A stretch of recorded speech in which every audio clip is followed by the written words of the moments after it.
Good morning, good afternoon, and good evening to wherever in the world you may be. Well, for all 5 or so people who may follow my videos, you've probably noticed I'm doing things a little differently in this video and most likely a fair few videos from here onwards. For a short while at least anyway, the original way in which I went about constructing the videos was quite time-consuming alongside my work outside of YouTube that I do indeed have to prioritize also. So yes, it just means that I'll be getting through them a little quicker in regards to visual imagery. Basically, I'll be giving the number of memes a bit of a rest and focusing mainly on the story at hand. So you'll all get a chance just to see how monotonous and boring I can really be. Then again, those of you with the attention spans to take up 10 or 20 or so minutes of your life absorbing what I have to say, my gratitude is appreciative, of course. I would like to make a further point in saying that another reason I feel putting such a long-winded effort into the construction of my videos can have a hiatus is down to YouTube itself. Their one-sided censorship isn't nothing new, as many of you may know, but my most recent video, or rather the second part as it is a 2-part film based on the royal family of the UK, has essentially been dropped into a black hole on here, making it virtually impossible to find unless you access it directly from my video playlist. So please feel free to do just that, and we can metaphorically stick 2 fingers up to YouTube's ridiculous one-sided censorship rules. So yes, anyway, back to the topic at hand. Here I have something of a follow-up video on feminism, on how the effects of modern 4th wave feminism seems to be overtaking aspects of lives, leading to unfair representations of man, and culturing a wave of women-only power. Ironic really that when I uploaded my first video based on feminism, I spoke of how over here in the UK it wasn't such a highlighted issue, and with no regrets at all, I might add. Well, almost a year has elapsed since that video made it to YouTube, and the rise of feminism, or as I prefer to call it, implanted misandry, amongst other things in the UK, has rose to a ridiculous level. This is largely led through TV-driven psychology, hence why I called it implanted, as it is widely done so through our televisions. Yes, things have proven that TV has a very compelling impact on our minds, as I'm sure many of us know. Because believe me, it has been doing so for many, many years. Some of us are aware of it. Unfortunately, some of us are not and continue to believe anything and everything we see on the box. But yes, many of us arrange our homes to get all our seating facing the TV to make it the center point of our homes. We rely on TV for the news, the weather, and mindless entertainment supported by the throwaway media of endless repeats of such rubbish like that of countless cookery shows or celebrity-driven game shows and so on. Television now invades our mobile phones. Most of us now carry a small TV in our pockets without even coming to realizing it, and we are introducing this level of media to our children, at younger and younger ages too. Did you know the average 2-year-old in the USA and UK is now well adapted to using the basic features of a smartphone, but still only has the vocabulary of between 50 and 100 words? Talk about setting priorities right, So when you consider the effect of TV, it is a very strong controlling medium in which the rich TV corporations are invading the public's home. This allows TV to control the flow of political correctness being distributed. Political correctness is used to apparently bring people closer together by respecting everyone for how they want to identify or want to identify others. However, political correctness on the scale of how it is used today seems to do nothing more than divide people, in my opinion. Those who use it seem to do so purely for a sense of self-upright rubbish to throw at those who loathe the use of PC terms and fear what it is now being judged right and wrong by those who use it. As an example, on the BBC in February 2018, they decided to use just female presenters and reporters to celebrate 100 years since women won the right to vote on the morning breakfast program. Naturally, the show had positive feedback from the Liberals, but the point of fighting for the right to vote was so that men and women had equal say. So shouldn't the BBC have made a point of having an equal split of men and women, like male and female hosts? Well, wait, they do anyway for most part, as I'm sure we're aware, and even then some commented saying the BBC show was still sexist, as the women always sit on the right and the male hosts on the left. So even the seating plan is sexist by women's rules, somehow. Now, on the breakfast show, they will cover such joyful topics like the deaths of celebrities and other famous people. Acts a bit like news, basically. Now, on that day in particular, as just mentioned in February, John Mahoney had died, who was a well-known actor and was actually born in the UK too, so you'd think some coverage would be deserved. Now, the breakfast show would normally have covered this story, but they decided not to eventually, as they wanted as little male coverage on the show as possible. So as far as feminism goes, even when you're dead, they'll still kick you whilst you're down, and yet women are the oppressed ones. The BBC had also made a statement of how the gender of presenters, experts and reporters will be 50-50 between male and female. The female staff had responded by saying it was just a plan heard all before. And despite there not really being a scandal in the BBC quite like the gender pay gap, if you even believe it exists, the women still aren't happy. Something is being done to benefit them, it would seem. Personally, I don't think that announcing more women on TV should be an innovation like a groundbreaking cure for cancer. Promoting women ahead of men is just as sexist. If a man and a woman applies for a job, then they are considered on merit, not gender, or so it should be. So, should the woman be employed just for her gender? Well, that would be sexist too, wouldn't it? And in today's left-wing world, is it not supposed to offend to prioritize men and women as equal on TV? What about all the gender fluids in between man and woman? Where's their say? I'm just putting it out there. I'm not supporting all the supposed in-between genders, as I believe there is only male and female in regards to the sexes. Anything otherwise is just bloody stupid. Just shows what a mess all of this social correctness really is. But sticking with the BBC, and more so one of its most popular and long-running programs, the TV show Doctor Who, has also caused some controversy with being politically correct. There is now a female doctor and an old white guy, who cares about him, a young Asian woman and a fit and healthy black man. Ooh. Seriously, how diverse have you got to be just for the say-so of it?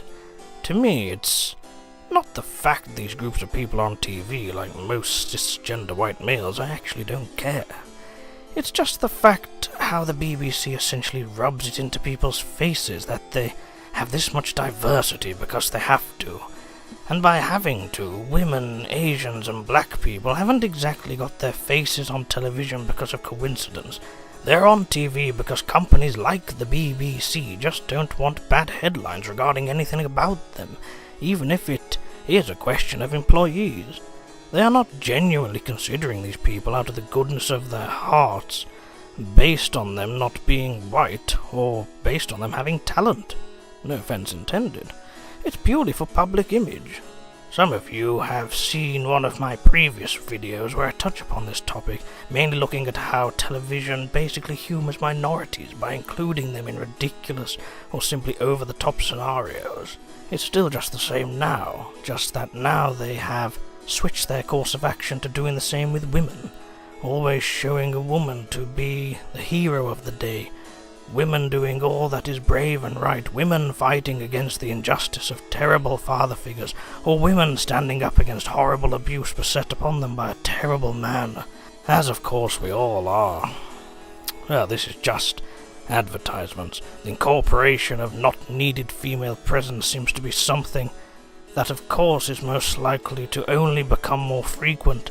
Many programs and documentaries in particular now source women from academic backgrounds, you could say, to feature in said entertainment, and their presence seems to be pointless, quite frankly. They don't teach you anything new. They are simply there just so that they can say they included women. So once again, they are basically just being humoured. And I do hope I'm not offending too many woman folk out there by saying such things, but I'm afraid it's the truth. and I'm not going to apologize for speaking the truth.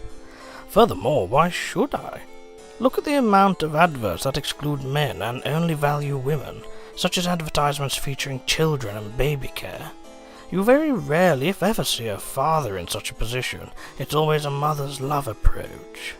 Many of these adverts even make a point of only saying such things as for mums or approved by mums, because of course who needs a father figure? Well, anyway, the dad is probably too busy working his fingers down to the bone in some horrendous overheated factory just so mummy dearest can stay at home attending to online shopping whilst occasionally dealing with the no doubt inconveniences of motherhood. Anyway, with that logic in mind, just remember that companies such as the BBC don't give two shits about your supposed representation or repression through that means, and so on. They are essentially humouring you, and for those of you who think I'm just being racist and sexist and prejudiced and all the rest of it as said before, look at its subliminal messaging when going back on the topic of Doctor Who again.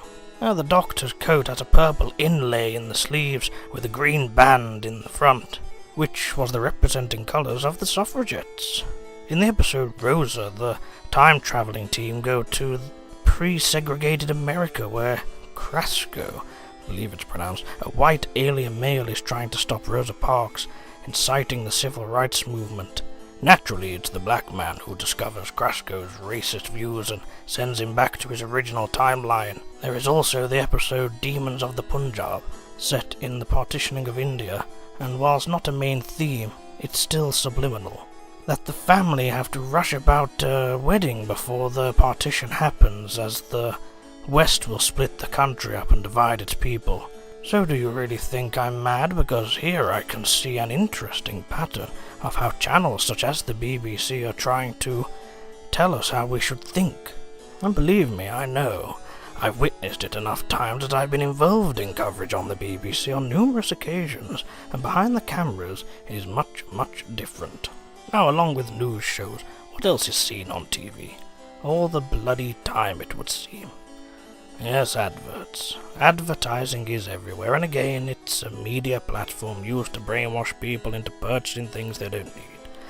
Adverts engage with their audiences by moving with the times and use current affairs to relate to people.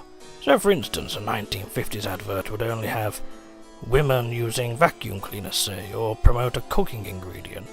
Now, women are shown in many adverts in a variety of roles and situations, but of course, with the increase of women on TV, women still find something to complain about regardless, this time about women being too stereotyped in other roles. An article on the website Campaign lists the different stereotypes women endure looking at everyday TV representations, like the superwoman image of the full-time working mother who brings home the bacon, fries the bacon, feeds said bacon to children and husband, and makes the husband seem lazy and irresponsible. There's also the power that's shown by a particular woman who boxes for shampoo adverts showing how perfect her hair remains with every move and punch. These are the types of women feminists supposedly want on their TV screens in one breath. However, many will later complain these images are too perfect and not realistic enough. Well, seriously, what do you people want then? Just for comparison, men often have a harder time with these types of adverts in all respect. These female proactive adverts often show men as stupid and lazy in everyday tasks, and often depict women's dream man of tall, dark, and handsome. Well, not all men look like this, and this could in fact cause a complex for men, suggesting that's what they have to look like to appease these women. Yet women only go on about how they are all unfairly represented like anorexic princesses. Well, not every man is an action man for that matter, and not every man is over 6'5" tall. Don't get me wrong, this isn't the sort of thing that I personally give a turd about. It's the one-sided corruption behind it all that infuriates me. Then again, maybe I shouldn't complain about male adverts. Plenty of white males get advertisement slots. Just seems strange that in comparison with black actors, most white men are usually unappealing in some way, shape or form, or are simply criminal in their behaviour.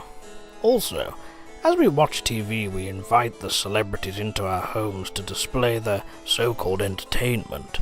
With this, certain celebs take their status up a notch by acting like a complete spotted dick purely for the sake of it to gain attention.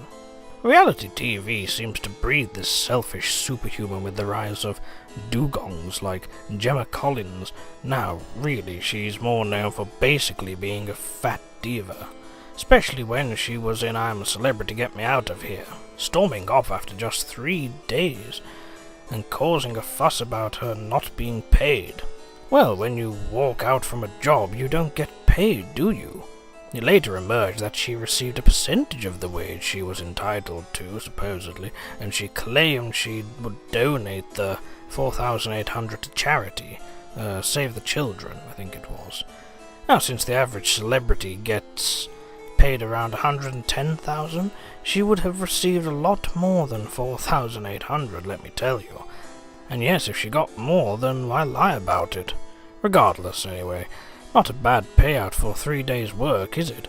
There is also her recent stint on Dancing on Ice, where she again caused controversy after going home early on one of the shows as she was bored, and has also accused Judge Gardner, I believe it is, of selling stories about her, to which hosts Holly and Phil had to dig back at her. Again, if this were the workplace, going home early and bickering and lying would not be tolerated. So why is it allowed on TV, setting an example for how young people think they should be? This is just another reason as to why today's youth have a self-entitled importance about themselves, that they feel they can beset upon anyone, anywhere. Be it in the workplace or often now at home, younger people seem to be showing less and less respect to others. Anyway, away from the argument about the TV now for some time. The Standard reported on how job adverts are not female-friendly enough and specifically target men due to language barriers. This is where the right for women's equality is bordering on the snowflake culture of today. Now, words like manage and build are meant to appear more dominant and male-enforcing, whilst words like create and develop appear more gentle and feminizing. There is now even an artificial intelligence software that scans job adverts and alerts employers on how to make them more female-friendly. The study had also shown that women don't like to read lengthy job descriptions. Well, doesn't this just show women as lazy, you might argue? Well, this is all well and good for women, but again, this is all in aid of women and employing women. Here, men are being pushed aside in the workplace, down to sensitive wording, yet women can't read a simple job advert for what it is. Now, did I mention before about the gender pay gap with the BBC?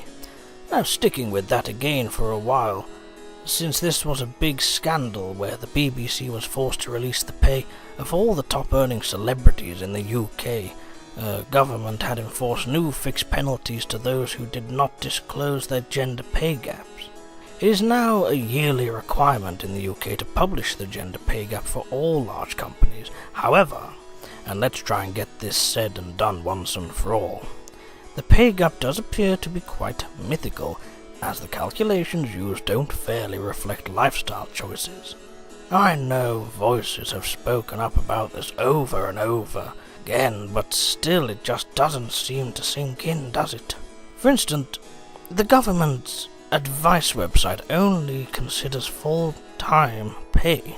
Now, for the financial year this is too, so if a full-time woman takes maternity leave, her pay isn't included, therefore dropping the number of women in calculation against men.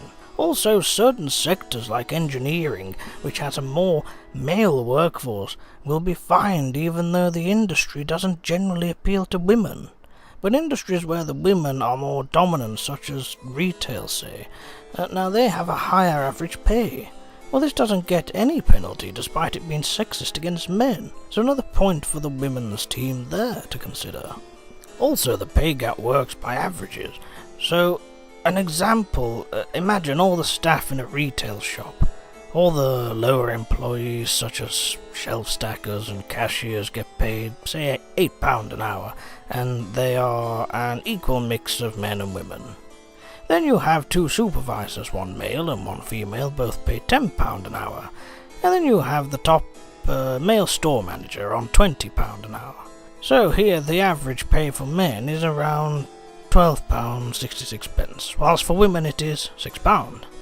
This is the effect one person's position has on the gender pay gap, despite all people on the same authority level receiving equal pay. Another scenario could be you have 3 employees all working on the same project. The 2 males are on £10 an hour, and the female supervisor is on £15 an hour. Here the pay gap favours women. But if that woman left on maternity, the pay for said woman would be 0, as there wouldn't be a woman on the workforce. See how easy the pay gap is affected by people's lifestyle choices. Not too hard to understand in my opinion, but for the likes of these people, I just get lost for words. Anyway, moving on.